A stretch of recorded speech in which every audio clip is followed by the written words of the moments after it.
The Secret Garden, Chapter 3. Across the Moor. She slept a long time, and when she awakened, Mrs. Medlock had bought a lunch basket at one of the stations, and they had some chicken and cold beef and bread and butter and some hot tea. The rain seemed to be streaming down more heavily than ever, and everybody in the station wore wet and glistening waterproofs. The guard lighted the lamps in the carriage, and Mrs. Medlock cheered up very much over her tea and chicken and beef. She ate a great deal, and afterward fell asleep herself, and Mary sat and stared at her, and watched her fine bonnet slip on one side, until she herself fell asleep once more in the corner of the carriage, lulled by the splashing of the rain against the windows. It was quite dark when she awakened again. The train had stopped at a station, and Mrs. Medlock was shaking her. "You've had a sleep," she said. "It's time to open your eyes. We're at Thwaite Station, and we've got a long drive before us." Mary stood up and tried to keep her eyes open while Mrs. Medlock collected her parcels.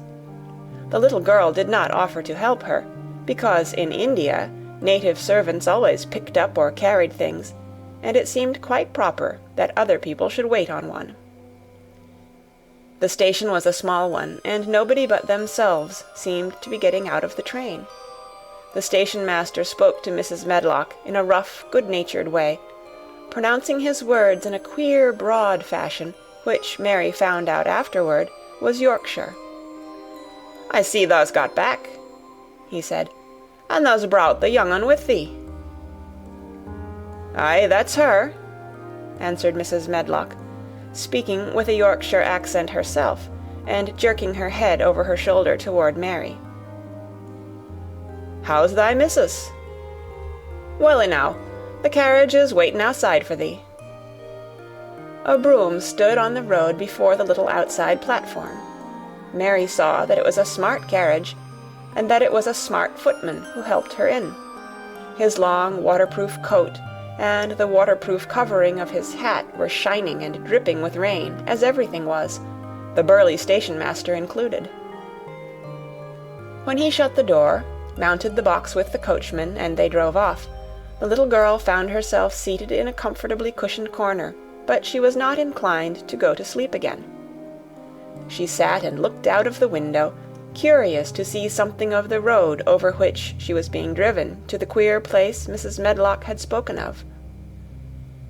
She was not at all a timid child, and she was not exactly frightened, but she felt that there was no knowing what might happen in a house with 100 rooms, nearly all shut up, a house standing on the edge of a moor.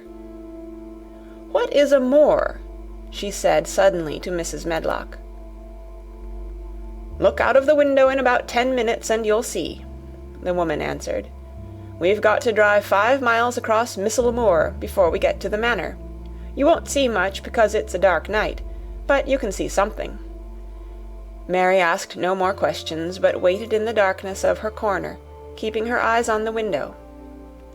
The carriage lamps cast rays of light a little distance ahead of them, and she caught glimpses of the things they passed.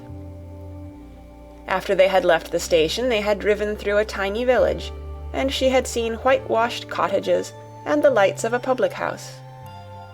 Then they had passed a church and a vicarage, and a little shop window or so in a cottage with toys and sweets and odd things set out for sale.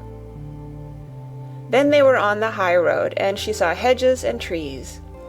After that, there seemed nothing different for a long time, or at least it seemed a long time to her. At last the horses began to go more slowly, as if they were climbing uphill, and presently there seemed to be no more hedges and no more trees. She could see nothing, in fact, but a dense darkness on either side. She leaned forward and pressed her face against the window just as the carriage gave a big jolt. "Eh, we're on the moor now, sure enough," said Mrs. Medlock.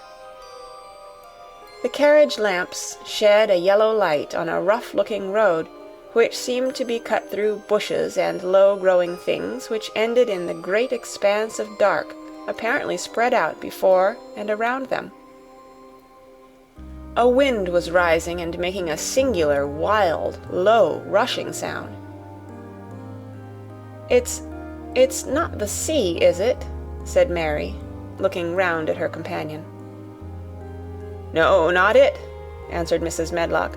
"Nor it isn't fields nor mountains. It's just miles and miles and miles of wild land that nothing grows on but heather and gorse and broom, and nothing lives on but wild ponies and sheep. I feel as if it might be the sea, if there were water on it," said Mary.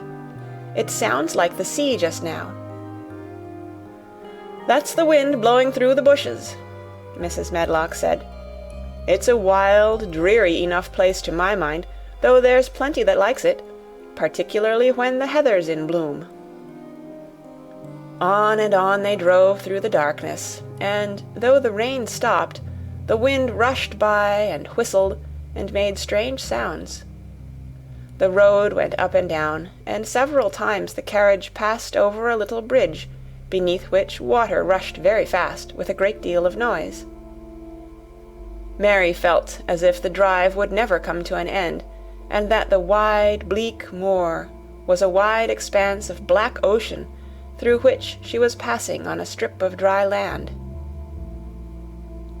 "I don't like it," she said to herself.